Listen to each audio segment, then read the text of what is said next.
Hello friends, आप सभी लोगों का स्वागत है आपके अपने YouTube channel notes card pharma notes में। आज हम डिस्कशन करेंगे कुछ इम्पोर्टेंट क्वेश्चंस के बारे में और आज का हमारा टॉपिक है health education and community pharmacy.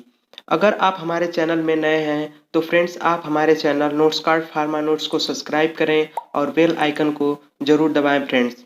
तो चलिए फ्रेंड्स, आज हम कुछ इम्पोर्टेंट क्वेश्चन डिस्कशन करते हैं और हमारा टॉपिक है health education and community in pharmacy friends. तो सबसे पहले हम क्वेश्चंस पे चलेंगे। तो सबसे पहले हम देखेंगे शॉर्ट आंसर टाइप क्वेश्चन। जो भी हमने शॉर्ट आंसर टाइप क्वेश्चन इसमें लिख रखा है वो हमारे प्रीवियस ईयर से क्वेश्चन जो आए हुए हैं पुराने एग्जाम में उसके द्वारा उठाए गए हैं friends.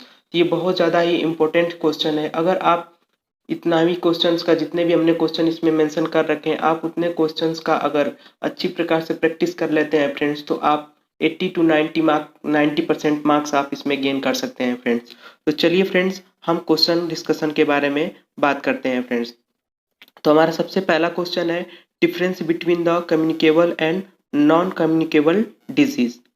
Difference between the communicable and non communicable disease के बारे में हमें बताना है कि कम्युनिकेबल डिजीज और नॉन कम्युनिकेबल डिजीज में क्या डिफरेंस होते हैं। तो जब भी ये क्वेश्चन आएगा तो 8 मार्क्स में आएगा फ्रेंड्स। तो हमें कम्युनिकेबल और नॉन कम्युनिकेबल डिजीज के बारे में डिस्कशन करना है फ्रेंड्स। तो कम्युनिकेबल डिजीज क्या होती है फ्रेंड? तो कम्युनिकेबल डिजीज होती है जो कि छूने से, टचिंग से या किसी के ड्रॉपलेट्स इन्फेक्शन से जो एक पर्सन से दूसरे पर्सन में फैलती है उसे बोलते हैं कम्युनिकेबल डिजीज। और जो इस टचिंग से या किसी वेक्टर्स के थ्रू ना फैलती हो उसे बोलते हैं नॉन कम्युनिकेबल डिजीज। उसे बोलते हैं नॉन कम्युनिकेबल डिजीज बोलते हैं फ्रेंड्स। तो इसके बारे में आपको लिखने के लिए आएगा और उसके बारे में आपको एग्जांपल्स देने होंगे तो आप एग्जांपल दे देंगे। कम्युनिकेबल डिजीज में क्या आएगी? जैसे चिकन पॉक्स हो गया, इन्फ्लुएंजा हो गया, जितने भी वायरल डिजीज वगैरह हो गए वो सब आती है किसमें? कम्युनिकेबल डिजीज में आती है। कैंसर वगैरह हो गया, कैंसर हो जाएगा, ये सब जो चीज़ें हैं वो नॉन कम्युनिकेबल डिजीज में आ जाएगी फ्रेंड्स। चलिए नेक्स्ट क्वेश्चन की अगर हम बात करते हैं तो दूसरा क्वेश्चन है what is first aid and give the primary treatment of poisoning. First aid क्या होता है? सबसे पहले पूछा जाएगा फर्स्ट एड क्या होता है। ये बहुत ही इंपॉर्टेंट है, इसको आप इंपॉर्टेंट मार्क कर लीजिएगा क्योंकि ये बहुत ज़्यादा ही इंपॉर्टेंट है। फर्स्ट एड क्या होता है इसके बारे में आपको बताना है। और give the primary treatment of poisoning. Poisoning में अगर मान लीजिए कोई कोई है व्यक्ति है जो पॉइजनिंग कर लेता है तो उसमें क्या ट्रीटमेंट दिया जाएगा? तो उसमें क्या ट्रीटमेंट देते हैं? आप जनरली यही बोलते हैं कि नमक का घोल पिला दीजिए। कोई का कोई लोग चारकोल का भी यूज करते हैं जिससे वोमिटिंग हो जाएगी और पॉइजन बाहर निकल जाएगी। ये तो अच्छी बात है, पॉइजनिंग के प्राइमरी ट्रीटमेंट जरूर है, लेकिन आप पॉइजनिंग का जब भी ट्रीटमेंट करें तो आप ध्यान रखें कि पॉइजनिंग कैसी है। अगर कोई एसिडिक पॉइजनिंग होगी तो वो बहुत ज़्यादा ही दिक्कत करने लगेगी इन सब प्राइमरी ट्रीटमेंट में। चलिए फ्रेंड्स, तो ये तो हो गया पॉइजनिंग के बारे में। नेक्स्ट आता है डिफाइन द माइक्रोबायोलॉजी। ये बहुत ज़्यादा ही इंपॉर्टेंट है, ये बार बार क्वेश्चन पूछा जाता है। ये कभी 4 मार्क्स में, कभी 8 मार्क्स में और कभी कभी 16 मार्क्स में भी पूछ लिए जाते हैं फ्रेंड्स। तो कम से कम आप प्रिपेयर कीजिएगा तो इसको 16 मार्क्स में प्रिपेयर कीजिएगा। डिफाइन द माइक्रोबायोलॉजी, यानी माइक्रोबायोलॉजी क्या है उसके बारे में हमें डिफिनेशन, जैसे बैक्टीरिया, वायरस, फंगस वगैरह है, इनके बारे में हमें डिस्कशन करना है। Right the short notes on health. ये भी बहुत ज़्यादा इंपॉर्टेंट है, बहुत ज़्यादा ये भी इंपॉर्टेंट है फ्रेंड्स, बहुत ज़्यादा। ये भी 4, 8 या 12 जितने भी यार में।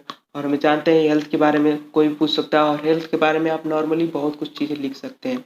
कितने टाइप की हेल्थ? 3 टाइप की health, social health, mental health and physical health. इसके बारे में आप 3 लिख देंगे कम से कम तो आपको। इसके अलावा स्पिरिचुअल हेल्थ है, मोटिवेशनल हेल्थ भी आ जाती है, मोटिवेट करके हेल्थ को मेंटेन किया जाता है, वैसे सब सारी हेल्थ आती है। तो मेनली आपको 3 पढ़ना है, मेंटल, सोशल और फिजिकल हेल्थ के बारे में पढ़ना है। नेक्स्ट क्वेश्चन नंबर 5 है draw the nutritional chart according to daily use. ये भी बहुत ज़्यादा इंपॉर्टेंट है, ये भी इंपॉर्टेंट है, ये तो आपको जानना भी बहुत ज़्यादा ज़रूरी है क्योंकि डेली न्यूट्रिशनल में आप कितनी चीज़ें कितनी मात्रा में आप खा रहे हैं, प्रोटीन, कार्बोहाइड्रेट, लिपिड्स वगैरह कितनी मात्रा में ले रहे हैं, ये सब इसके बारे में नॉलेज रखता है फ्रेंड्स। नेक्स्ट हम पढ़ेंगे शॉर्ट आंसर टाइप क्वेश्चन में। नेक्स्ट है 6 number question define the immunological product. Define the immunological product क्या होता है? इम्यूनोलॉजिकल प्रोडक्ट का मतलब क्या होता है? इम्यूनोलॉजिकल प्रोडक्ट का मतलब जो वैक्सीन्स वगैरह होती हैं, वैक्सीन वगैरह बनती है वो इम्यून सिस्टम को ही मजबूत करती हैं।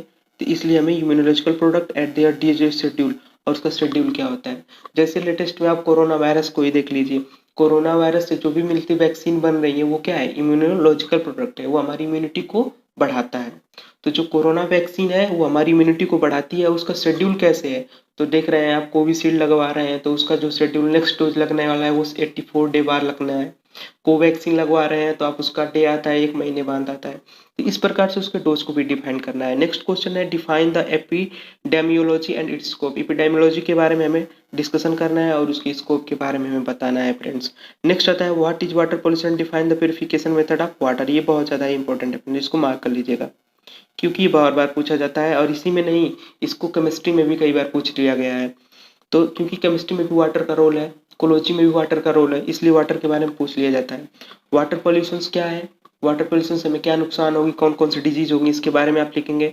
और define purification method of water, और वाटर को कैसे कैसे प्योरीफाई किया जा सकता है उसके बारे में हमें इसमें लिखना है friends. What is the shock and classify them and give the emergency treatment. Shock क्या होता है, शॉक के कितने प्रकार होते हैं और उसकी इमरजेंसी ट्रीटमेंट क्या करने होंगे हमें। अगर किसी व्यक्ति को शॉक आ जाता है तो हमें इमरजेंसी ट्रीटमेंट क्या करना होगा, ये सारी चीज़ें इसमें लिखनी है। ये बहुत ज़्यादा इंपॉर्टेंट है, ये तो बार बार पूछा जाता है, अभी पिछली बार ही पूछा गया था ये। Define the deficiency disease of the protein vitamin and minerals, ये भी बहुत ज़्यादा इंपॉर्टेंट है फ्रेंड्स। तो इसमें जितने भी हमने क्वेश्चन डिस्कशन किए हैं शॉर्ट आंसर टाइप क्वेश्चन में, टोटल इसमें 8 मार्क्स के आएंगे फ्रेंड्स। तो 8 मार्क्स के हैं तो आपको कम से कम 8 मार्क्स के प्रिपेयर करने होंगे, आप उसको के अकॉर्डिंग आपको लिखना पड़ेगा। अगर इससे रिलेटेड आपको कोई भी नोट्स की ज़रूरत होती है तो फ्रेंड्स आप हमारी वेबसाइट notescard.com पे जा सकते हैं और वहाँ से आपको नोट्स मिल जाएंगे। कुछ नोट्स हमने अभी तक नहीं अपलोड कर पाए हैं फ्रेंड्स। अगर आपको कोई दिक्कत हो रही है तो आप हमारे कमेंट बॉक्स में कमेंट कर सकते हैं, आपको उसके अकॉर्डिंग नोट्स प्रोवाइड करा दिए जाएंगे फ्रेंड्स। नेक्स्ट अगर बात करें हम नेक्स्ट टॉपिक क्वेश्चन पे चलें तो डिफाइन द 2 डिजीज, इसमें से किसी 2 डिजीज के बारे में, या तो रेबीज के बारे में बताइए या तो आप रेबीज के बारे में बता सकते हैं, सॉरी हाँ रेबीज के बारे में बता सकते हैं आप, या तो टाइफाइड के बारे में बता देते हैं। रेबीज के बारे में बताइए, टाइफाइड के बारे में बताइए, यूफिंग कफ और कॉलेरा के बारे में बताइए। अब ये इसमें से आपको 2 ही अभी करना है, लेकिन ये चारों बहुत ज़्यादा इंपॉर्टेंट है, हमने इसलिए चारों मेंशन कर रखा है क्योंकि कई बार अलग अलग तरह से क्वेश्चन में अलग अलग बार पूछा गया है। किसी का पॉजिटिव एजेंट पूछा गया है, किसी का पैथोलॉजी पूछ लिया गया है, तो इसलिए कई कई बार कुछ ना कुछ रूप से इसे पूछा गया, तो इसलिए आप चारों को अपने अंडर स्टडी कीजिएगा और कम से कम इतना प्रिपेयर कीजिएगा कि ये टोटल मिलाकर 16 मार्क्स के हो जाए, क्योंकि ये क्वेश्चन 16 मार्क्स में भी पूछ लिए जाते हैं। तो आप जब भी स्टडी करें, स्टडी टेबल पे जब भी आप स्टडी करें तो 16 मार्क में इसका क्वेश्चन को रिवीजन करें, इस क्वेश्चन को 16 मार्क में रिवीजन करें कि जब 8 मार्क में आएगा तो भी कर लेंगे आप, 4 मार्क में आएगा तब भी कर लेंगे, 16 मार्क में आएगा तो भी आप आसानी से कर ले जाएंगे friends. Next I discuss about the constituent mode of transmission and prevention of disease. Same ऐसे ही ट्यूबरकुलोसिस, मलेरिया, टेटनस, गोनोरिया। अगर आप इतनी डिजीज जो हमने दे रखा है ना, 4 डिजीज के बारे में दे रखा है, अगर आप इतना भी डिस्कशन कर लेते हैं या स्टडी कर लेते हैं तो आप कंप्लीट अपने जितने भी सिलेबस को है आप कंप्लीट कर चुके हैं। आप 100% मार्क्स को प्राप्त कर लेंगे अपने एग्जाम में। नेक्स्ट नेक्स्ट हमारा क्या है, नेक्स्ट हमारा क्वेश्चन है define the respiratory infection with suitable example. Respiratory infection क्या होता है, रिस्पिरेटरी इन्फेक्शन क्या होता है, उसको सुटेबल एग्जाम्पल के बारे में बताइए। सुटेबल एग्जाम्पल मतलब जो एम्ब्रॉक्सल वगैरह सिरप आते हैं उससे हम कफ को एक्सेल करने के लिए, एक्सपेल आउट करने के लिए, जो रिस्पिरेटरी इन्फेक्शन को रोकने के लिए जो दवाएं चलती हैं उसे उस सब के बारे में डिस्कशन करना है फ्रेंड्स।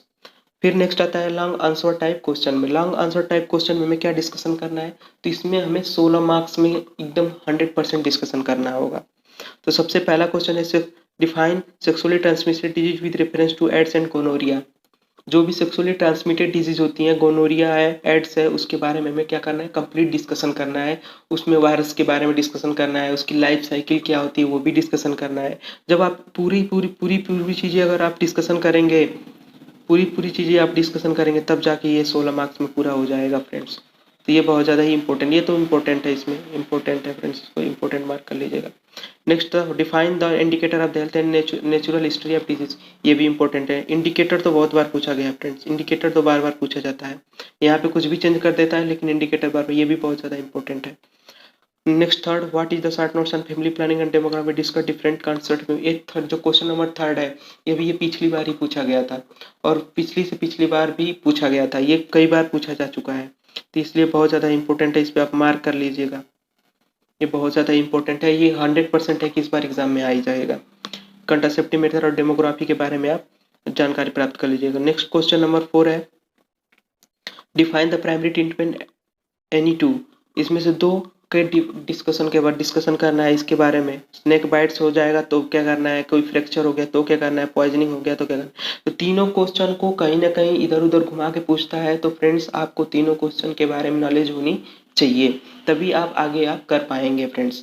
नेक्स्ट नेक्स्ट क्वेश्चन क्या है इसमें, नेक्स्ट 5वां क्वेश्चन इसमें है, डिफाइन द 4 डिजीज। इसमें से किसी 4 डिजीज, तो हमने आपको बताया था ना पिछले में क्वेश्चंस में ही बताया था, तो उसमें टाइफाइड हो गया, टाइफाइड के बाद क्या हो गया, टाइफाइड हो गया, टेटनस हो गया, चिकन पॉक्स हो गया, ट्यूबरकुलोसिस हो गया, कोलेरा हो गया, मलेरिया हो गया। अगर आप कुछ ज़्यादा नहीं कर पाते तो टाइफाइड, ट्यूबरकुलोसिस, टेटनस और मलेरिया, ये 4 के बारे में अच्छी प्रकार जानकारी लिख लेंगे, तब पर भी आप कुछ ना कुछ क्वेश्चन पेपर में आप लिख सकते हैं।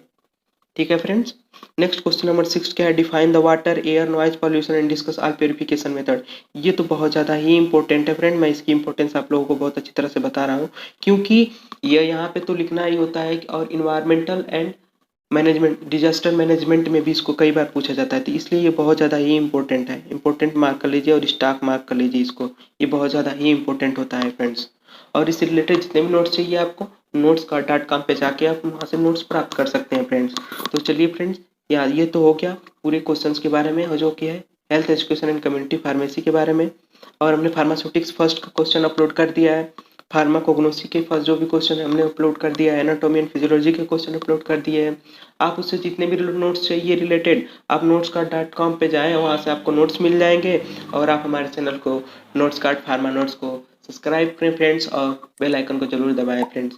तो आज के लिए इतना ही डिस्कशन करेंगे फ्रेंड्स, आप इसको अच्छी प्रकार से देखिए, और आप कम से कम जितना इसमें बताया गया है उतने क्वेश्चन को अगर आप अच्छी प्रकार से पढ़ लेंगे, तो आपको हमने बताया था 80 से 90% मार्क्स आप गेन कर सकते हैं फ्रेंड्स। इसलिए आप इसको अच्छी प्रकार से पढ़ें फ्रेंड्स। चलिए friends, thank you to all of you friends.